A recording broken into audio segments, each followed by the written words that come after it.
উনি উনি প্রচুর ভুগলো, মারা গেল। শুভজিৎ মানে দিদার ভাই। আচ্ছা নৈরিত, ও মা তুমি কি ভূত বিশ্বাস করো? আমি যেরকম ভগবান বিশ্বাস করি, আমি ভূতও বিশ্বাস করি। কারণ ভূত আমি দেখেছি মানুষ রূপে। গা কাটা দিচ্ছে। ভূত আমি দেখেছি মানুষ রূপে, এটা সচক্ষে দেখেছি।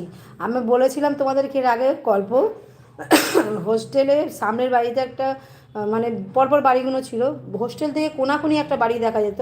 আমি দিনের বেলায় দেখতাম কি প্রচুর পায়রা ঘুরছে, ঝুল টুল পড়ে আছে, কিন্তু রাত্রে দেখতাম কি মানে স্বামী স্ত্রী একটা বাচ্চা ওরা খাচ্ছে, ঘোরাঘুরি করছে, এরকম দেখতাম। তো আমি পরে বলেছি, আমি সকালবেলা একদিন অনেক দিন দেখতে দেখতে দেখতে দেখতে একদিন আমার মনে প্রশ্ন জেগেছে, তখন আমি খুব ছোট। তো আমি তখন কত হবে এই ধরো 8-9 বছর বয়স হবে, তখন আমি জিজ্ঞেস করেছিলাম যে ওই বাড়িতে কে থাকে। জিজ্ঞেস করেছিলাম আচ্ছা ওরা ওরকম রাত্রিরে কত লোক থাকে আর দিনের বেলা এরকম পায়রা কেন? বলছে ও না, ও বাড়িতে কেউ নেই, সবাই অ্যাক্সিডেন্ট হয়ে মারা গেছিলো।